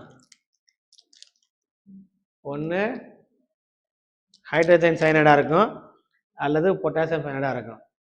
சாப்பாட்டில் மிக்ஸ் பண்ணி விட்ருவாங்க, சத்தமாக இல்லாமல் பார்த்துக்குங்க. ஃபர்ஸ்ட் வந்து பிசிக்கல் ப்ராப்ளம் கவனிச்சுங்க. ஆசிட் என்ன படித்தோம், நம்ம வந்துட்டு சோர் டேஸ்ட் படித்தோமா. பேஸ் வந்து என்னன்னு பார்த்தீங்கன்னா பிட்டர் டேஸ்ட். பிட்டர்னா என்னது, கசப்பு தன்மையாக இருக்கும், அவ்வளோதான். அது என்ன பார்த்தோம், ஆசிட் ப்ளூ லிட்மஸ் டூ ரெட்டா, பேஸ் வந்து என்னது ரெட் ப்ளூ. ஆசிட் எல்லாமே என்னவா இருக்கும், லிக்விடா இருக்கும், ஒரு சில சாலிடா இருக்கும். அது என்னது பென்சோயிக் ஆசிட். பேஸ் வந்து பார்த்தீங்கன்னா எல்லாமே சாலிட் ஸ்டேட்ல இருக்கும், ஒரு சிலது என்னவா இருக்கும்னா லிக்விடா இருக்கும். அதுக்கு எக்ஸாம்பிள் பார்த்தீங்கன்னா அமோனியம் ஹைட்ராக்சைடு, கால்சியம் ஹைட்ராக்சைடு. அங்கே படிச்ச அதே 3 பாயிண்ட் இங்கே அப்படியே மாறி இருக்கு, அவ்வளோதான். அது மாதிரி தெளிவாக எழுதிங்க, அப்படியே கவனிங்க. அடுத்து வந்து பார்த்தா கெமிக்கல் ப்ராப்பர்ட்டிஸ். ஃபர்ஸ்ட் கவனிங்க, அப்புறம் எழுதிக்கலாம். ஃபர்ஸ்ட் அங்கே என்ன பார்த்தோம், மெட்டல்ஸா, இதுவும் என்னது மெட்டல்ஸ். அங்கே என்ன கேஸ் லிபரேட் பண்ணும், ஹைட்ரஜன் கேஸ். இங்கே என்ன கேஸ், இதுதான் ஃபர்ஸ்ட் ப்ராப்பர்ட்டி. ஃபர்ஸ்ட் கவனிங்க, அப்புறம் எழுதிக்கலாம். அங்கே ரெண்டாவது என்ன படித்தோம், மெட்டல் கார்பனேட் CO2 வாட்டர் வருமா, இங்க வந்து பாத்தீங்கன்னா நான் மெட்டல் ஆக்சைடு ரியாக்ட் பண்ணுது. அங்க வந்து மெட்டல் ஆக்சைடு என்ன வரும், வாட்டர் வெளியே வருமா, இங்க வந்து என்னது ஆக்சைடு என்ன லிபரேட் பண்ணுது, வாட்டர். அதே பிரின்சிபல் தான். மூணாவது வந்து இங்க வந்து என்னது அமோனியம் சால்ட் கூட லிபரேட் சேர்ந்து என்ன வருது, கண்டிப்பா அமோனியா கேஸ் வாட்டர். அங்கே மெட்டல் கூட ஹைட்ரஜன் கேஸ், இங்கே மெட்டல் கூட ஹைட்ரஜன் கேஸ், அங்கே மெட்டல் ஆக்சைடு கூட வாட்டர், இங்கே வாட்டர், அங்கே பைகார்பனேட் கூட CO2 வாட்டர், இங்கே அமோனியம் சால்ட் கூட அமோனியா பிளஸ் வாட்டர். இவ்வளவுதான் பாயிண்ட். தெளிவா நீங்க எழுதுனீங்கன்னா எந்த கன்ஃபியூஷன் வராது. அந்த மாதிரி நீங்க படிக்கும்போது அப்படி படிச்சிட்டீங்க அப்படின்னா எந்த கன்ஃபியூஷன் வராது. எழுதி. அடுத்து நான் மெட்டல் ஆக்சைடு என்ன லிபரேட் பண்ணுது, வாட்டரை வந்து லிபரேட் பண்ணும்.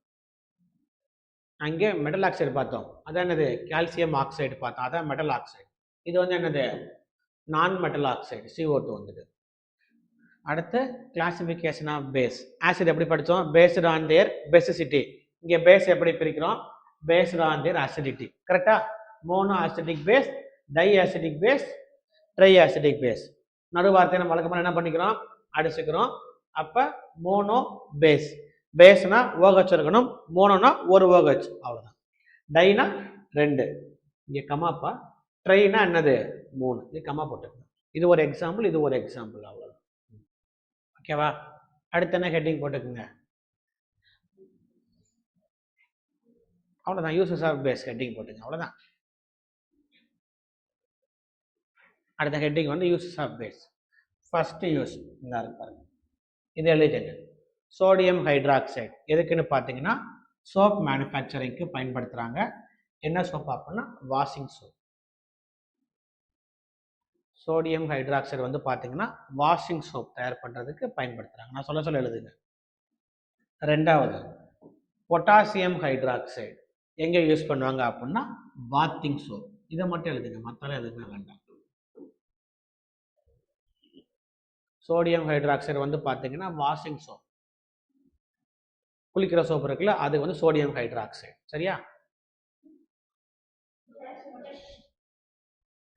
துணியே வெள்ளை, நம்ம உடம்பு வெள்ளையாகதா. பொட்டாசியம் ஹைட்ராக்சைடு வந்து என்னன்னு பார்த்தீங்கன்னா பாத்திங் சோப். இதான் வந்து என்னது குளிக்கிற சோப், அது வந்து என்னன்னா துவைக்கிற சோப். இதே பாயிண்ட் தான் நம்ம அங்கே படித்தோம், ஞாபகம் இருக்கா, ஆசிட்ல sodium or potassium salt of fatty acids. Sodium salt of fatty acids எங்கே யூஸ் பண்ணுவாங்க, வாஷிங் சோப்புக்கு. Potassium salt of fatty acids வந்து எங்கே யூஸ் பண்ணாங்க அப்படின்னா பாத்திங் சோப். அங்கே வந்துட்டு அதை எப்படி இங்கே யூஸ் பண்ணி, அதை இந்த பாயிண்ட் இங்கே எழுத வேணாம்னு சொன்னேன், இதை கன்ஃபியூஸ் ஆகிற மாதிரி இருக்கும். சோடியம் இங்கே வந்து என்னன்னா சோடியம் ஹைட்ராக்சைடு தான், அதில் வந்து என்ன யூஸ் பண்ணாங்க, ஆசிட் யூஸ் பண்ணாங்க, ஃபேட்டி ஆசிட்ஸ் யூஸ் பண்ணாங்க, கலப்பாங்க, கொழுப்பு வந்துட்டு. அதில் sodium salt of fatty acid எது கலக்குறாங்க, வாஷிங் சோப்புக்கு பயன்படுத்துவாங்க. Potassium salt of fatty acid எங்கே யூஸ் பண்ணுவாங்க, பாத்திங் சோப்புக்கு பயன்படுத்துவாங்க. சோடியம் ஹைட்ராக்சைடு அதே தான் என்னது washing soap, potassium hydroxide bathing soap. அவ்வளோதான், கன்ஃபியூஷன் வரவே கூடாது. சோடியம் வந்துட்டாலே அங்கே என்ன வந்துடும், அங்கே வந்துட்டு வாஷிங் சோப்பு, பொட்டாசியம் வந்துட்டாலே பாத்திங் சோப். அது சால்ட் ஆஃப் ஃபேட்டி ஆசிட்ஸாக இருந்தாலும் சரி, ஹைட்ராக்சைடாக இருந்தாலும் சரி, ஒரே ஆன்சர் தான். புரியுதா. அடுத்து போலாமா. அடுத்து வந்து பார்த்தீங்கன்னா மூணாவது யூஸ் கால்சியம் ஹைட்ராக்சைடு எங்கே யூஸ் பண்ணுறாங்க அப்படின்னா ஒயிட் வாஷிங் எலிஜென்ட். கால்சியம் ஹைட்ராக்சைடு எங்கே யூஸ் பண்ணுறாங்க அப்படின்னா ஒயிட் வாஷிங், சுண்ணாம்பு அடிக்கிறதுக்கு. அப்புறம் வேற எங்கே யூஸ் பண்ணுறாங்க அப்படின்னா removing hair from the leather. இதை மட்டும் தெரிஞ்சுக்கணும் போதும். லெதர் டேனிங் பண்ணுறாங்கல்ல, அந்த ப்ராசஸில் என்ன பண்ணுறாங்க, இந்த கால்சியம் ஹைட்ராக்சைடு வந்து யூஸ் பண்ணுறாங்க.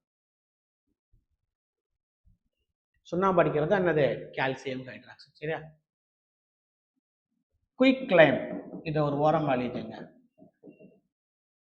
குயிக் கிளைம் அப்படின்னு என்னன்னு பார்த்தீங்கன்னா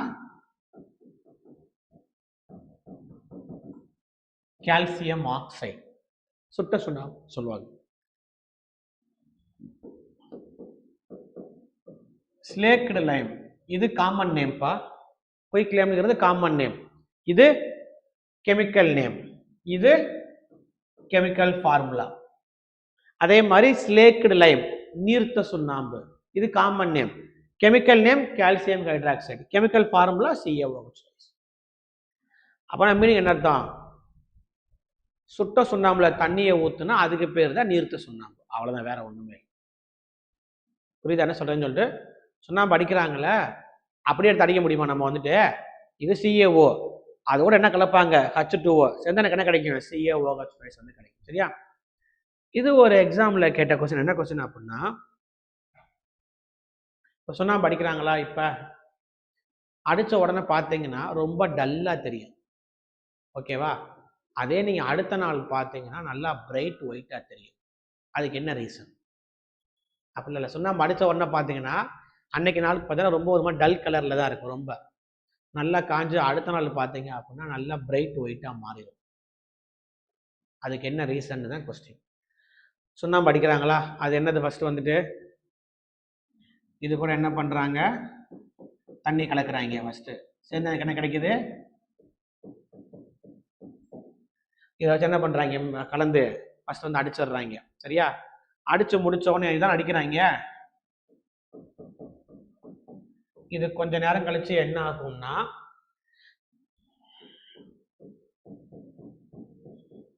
இந்த H2O என்ன ஆயிரும்? வேப்பர் ஆகி காஞ்சிருமா? மிச்சம் என்ன இருக்கும்னா CaO மட்டும் இருக்குமா? இந்த CaO என்ன ஆகும்னா அட்மாஸ்பியர்ல உள்ள CO2 இருக்கு பார்த்தீங்களா, அதை உள்ள எடுத்து ரெண்டும் மிக்ஸ் பண்ணி CaCO3 இந்த கால்சியம் கார்பனேட் வந்து ஃபார்ம் ஆகும். இந்த கால்சியம் கார்பனேட் தான் பிரைட் ஒயிட்டா மாறுறதுக்கு காரணமானது. முட்டை ஓடு பார்த்துருக்கீங்களா? முட்டை ஓடுல என்ன இருக்கும்னா கால்சியம் கார்பனேட் தான் இருக்கும். முட்டை ஓடுல பிரைட் ஒயிட்டா இருக்குல்ல, அந்த ஸ்ட்ரென்த் கொடுக்கறது காரணம் வந்து யாருன்னா இந்த கால்சியம் கார்பனேட். இதான் கொஸ்டின்ல கேட்டிருந்தாங்க. எலிஜென்ட் ஒயிட் வாஷிங் வந்து பிரைட் ஒயிட்டா மாறுறதுக்கு காரணமான காம்பவுண்ட் வந்து என்னதுன்னா கால்சியம் கார்பனேட். அது உங்களுக்கு பிடிச்ச மாதிரி உங்களுக்கு புரிஞ்ச ஸ்டேட்மெண்ட்ல எழுதிங்க. இந்த ஈக்குவேஷனே தேவையில்லை, ஒன்று சும்மா உங்களுக்கு புரிவதற்காண்டி எழுதி காமிச்சேன் நான். சுண்ணாம்பு அடிக்கிறது கால்சியம் ஹைட்ராக்சைடு தான். அது என்ன ஆகும்னா அடுத்த நாள் வந்து என்ன ஆயிரும்னா காஞ்சிரும். அப்புறம் CaO மட்டும் இருக்கும். அந்த CaO என்ன ஆகும்னா அட்மாஸ்பியர்ல உள்ள CO2 கூட சேர்ந்து என்ன ஃபார்ம் பண்ணும்? CaCO3 வந்து ஃபார்ம் பண்ணும். அந்த கால்சியம் கார்பனேட் தான் என்னது? பிரைட் ஒயிட்டா மாறுறதுக்கு காரணம். ஓகேவாப்பா?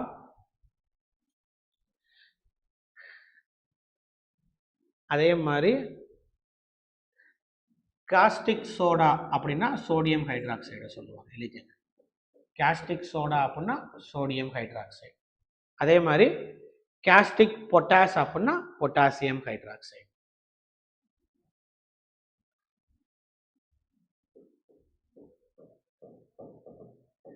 காஸ்டிக் பொட்டாஸ் அப்படின்னா பொட்டாசியம் ஹைட்ராக்சைடு.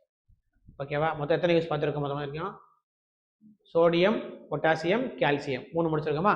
அடுத்த யூஸ் வந்து பார்த்தீங்கன்னா கவனிங்க, மெக்னீசியம் ஹைட்ராக்சைடு. மெக்னீசியம் ஹைட்ராக்சைடு வந்து என்னவா பயன்படுத்துவாங்க அப்படின்னா மெடிசினா பயன்படுத்துவாங்க. இந்த மெக்னீசியம் ஹைட்ராக்சைடு வந்து யாராவது குடிச்சிருக்கீங்களா? இதுக்கு என்ன ஒரு பேர் வந்து மில்க் ஆஃப் மெக்னீசியா அப்படின்னு சொல்லுவாங்க. Milk of magnesia. Very good. நம்ம வீட்டில் உள்ள பிங்க் கலர்ல மருந்து இருக்கு பார்த்தீங்களா, அந்த பிங்க் கலர் மருந்து தான் மெக்னீசியம் ஹைட்ராக்சைடு. சரியா? எங்க யூஸ் பண்றாங்க? Used as an antacid. வைத்த வலிக்கு மருந்தா பயன்படுத்தக்கூடியது என்னது? அசிடிட்டிக்கு ஆப்போசிட்டா வரக்கூடிய எல்லாமே என்னன்னு பார்த்தீங்கன்னா ஆன்டாசிட். அவ்வளவுதான். இந்த டைஜின், ஜெலுசில் எல்லாமே என்னது? எல்லாமே ஆன்டாசிட் ஜெல் தான். எல்லாமே என்னது? காமனா சொல்ல போனா ஒரே பேர், எல்லாமே என்னது? ஆன்டாசிட். அவ்வளவுதான். அதுல டைஜின் ஒரு கம்பெனி, அவ்வளவுதான். ஜெலுசில் ஒரு கம்பெனி, கேவிஸ்கன் எல்லாமே என்னது? ஒரு பிராண்டு கம்பெனி. ஆனா ஓவரால் அது எல்லாமே என்னது? ஆன்டாசிட் தான். எதுக்கு யூஸ் பண்றாங்க? To neutralise the acidity problem in the stomach. அவ்வளவுதான், வேற ஒன்றும் தேவையில்லை. அது நமக்கு தெரிஞ்சா போதும்.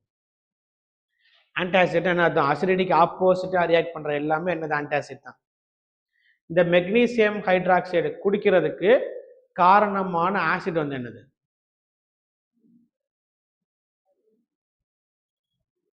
இந்த மெக்னீசியம் ஹைட்ராக்சைடு நம்ம குடிக்கிறதுக்கு காரணமான ஆசிட் வந்து என்னது? அவ்வளோ அதே யோசிக்கிற ஹைட்ரோகுளோரிக் ஆசிட் அதெல்லாம் ஸ்டொமக்ல சுரக்குது, அதன் அல்சர் போயிட்டு வர்றதுக்கு காரணம் அதுக்குத்தானே மருந்து குடிக்கிறோம் நம்ம. அது வந்துட்டு அவ்வளோதான். அதே எவ்வளோ யோசிக்கிறீங்க? அந்த ஹைட்ரோகுளோரிக் ஆசிட் தான் நம்ம உடம்புல அவுட்டர் லேயர் அப்பில் அரிச்சு சாப்பாடு இல்லாமல் அதனால தான் நமக்கு அல்சர் பெயின் வருது, வயிற்று வலி வருது. அதுதான் நம்ம என்ன பண்ணுறோம், இந்த மருந்துக்கு வாயில் ஊற்றுறோம், அவ்வளோதான். புரியுதா? 4வது பாயிண்ட் அது வந்துட்டு. அடுத்து வந்துட்டு 5வது இந்த இதை எழுதிருங்க.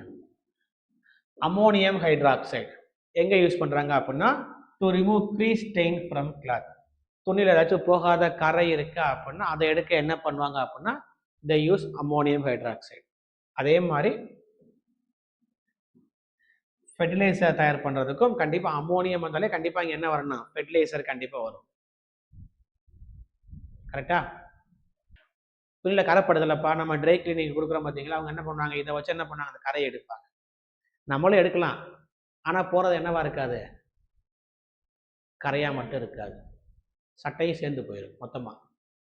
அளவு தெரியாமல் ஊற்றி ஊற வச்சு என்ன ஆயிரும், ஒன்றுமே இல்லாமல் போயிடும், தேய்ச்சோம்னா. சரியா? அடுத்து அலுமினியம் ஹைட்ராக்சைடு. அலுமினியம் ஹைட்ராக்சைடு அது எங்கே பார்த்தீங்கன்னா, ஒன்று ஃபயர் எக்ஸ்டிங்விஷர், தீ அணைப்பானாக பயன்படுகிறது. அப்புறம் வேற எங்கே யூஸ் பண்ணுறாங்க, ஆன்டாசிடாவும் பயன்படுத்துகிறாங்க.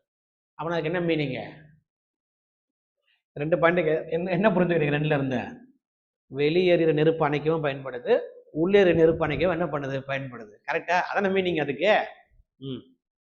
ஃபயர் எக்ஸ்டிங்விஷர்னா வெளியேறுகிறது, ஆன்டாசிட்னா என்னது, உள்ளே ஏறுகிறது, அவ்வளோதான்.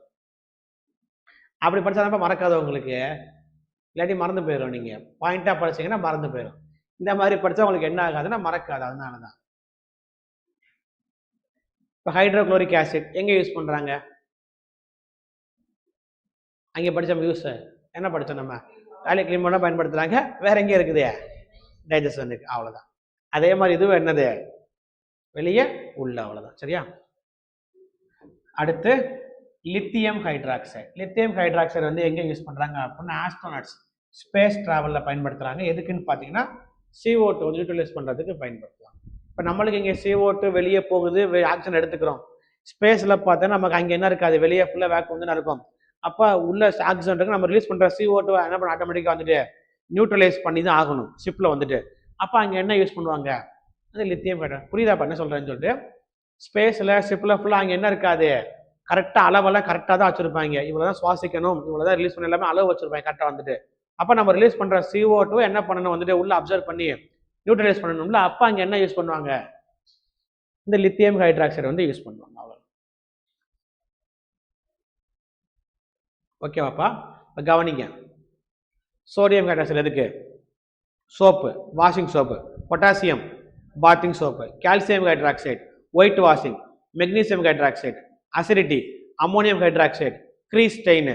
Aluminium hydroxide fire extinguisher, antacid.